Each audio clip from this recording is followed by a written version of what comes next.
L के चौधरी मिथिला निवासी। स्वागत है दोस्तों lil.com चैनल में।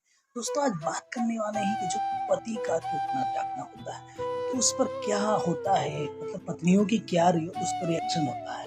और आते हैं आपको बताते ही पता है आपको इस बात पर ही कि भाई बहुत सारी पत्नियां के मन में दुखी हो जाते हैं। भाई बार बार टोकना रोकना क्या ये बहुत ही बुरा लगता है? क्या पत्नियों के लिए बंदगी होता है?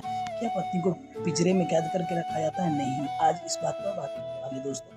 तो आज हम बात करने वाले हैं पति रोका टोका के ऊपर। तो दोस्तों एक बात है, पति पत्नी दोनों छत पर पतंग उड़ा रही थी। दोनों ही मस्त पतंग उड़ा रही थी, बहुत सारे लोग उड़ा रहे थे।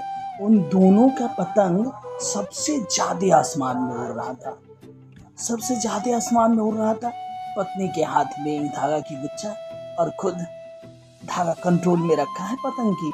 जब पतंग बहुत ही आसमान में उड़ रहा है तो पति उससे कह रहा है कि देखिए अपना पतंग तो सबसे आगा है, वो सबसे आगा है, अपना पतंग देखिए आसमान में सबसे आगा उड़ रहा है, क्यों ना आप इसे और आजादी दे, ये और भी उड़ना चाह रहा है, ये और भी ऊपर जाना चाह रहा है। इसी प्रकार से जिस प्रकार से आप हम पर बंदगी लगा देते हैं उसी प्रकार से लग रहा है आपने उस पतंग को भी बांध के रख दिए हैं कि ये मत बोलो, ये मत करो, ऐसे मत रहो, ऐसे मत चलो, ये कपड़े ना पहनो, इससे बात मत करो। ये सारे तमाम बंदगी आप मुझ पे जो लगा देते हैं सेम लग रहा है इस पतंग पे भी लगा के रख दिए हैं। क्यों ना आप इस पतंग को आजाद कर देते हैं?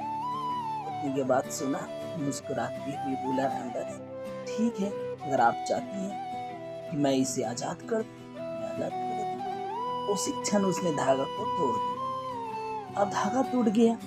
अब पतंग ऊपर जाने की बजाय नीचे आने लगा। अब पतंग ऊपर नहीं गया, पतंग नीचे आने लगा। जब पतंग नीचे आने लगा तो उसकी पत्नी कह रहा है भैया ये तो पतंग नीचे आ रहे हैं, इसको तो और आसमान में जाना चाहिए था। तो बोला रुक जाओ जरा देखो। वहां देखा कुछ बच्चे देख रहा है कि पतंग नीचे आ रहा है तो दौड़ रहा है उसको पकड़ने के लिए। कितने लोग उसको छीना झपटी कर रहे हैं, कुछ के साथ में छीनी झपटी करके उस पतंग की टुकड़ी टुकड़ी हो गया, पतंग की टुकड़ी टुकड़ी हो गया। मुस्कुराए, अब बोले अब आपको समझ में आया कुछ?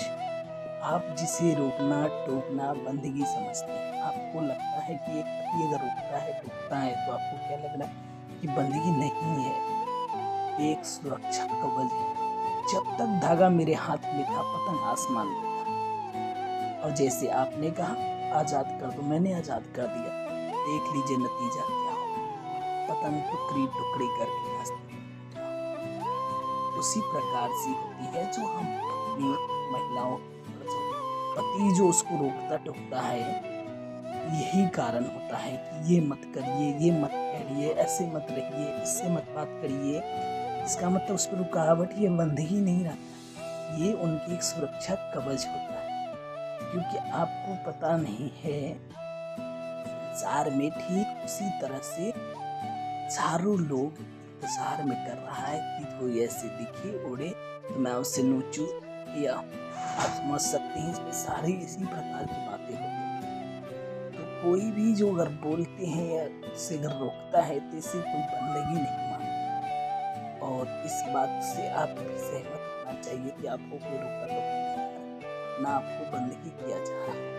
अगर सच लगे तो आप जानते हैं यही सच है। यह बात सुनकर उससे गंभीर हो गई। और आज मैं समझ गई कि हमारे जो पति हमें रोकते टोकते हैं वो हमारे भलाई, वो हमारे हिफाजत के लिए, वो हमारे ही लिए है।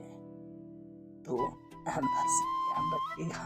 जय हिंद, जय भारत दोस्तों। अगर अच्छा लगे तो सब्सक्राइब करें और भेजे कि जिन्हें लगता है पति हम पर रुकावट डाल रखे हैं, पति हमें रोक रखा है, उनके पास ये भी जरूर शेयर करें।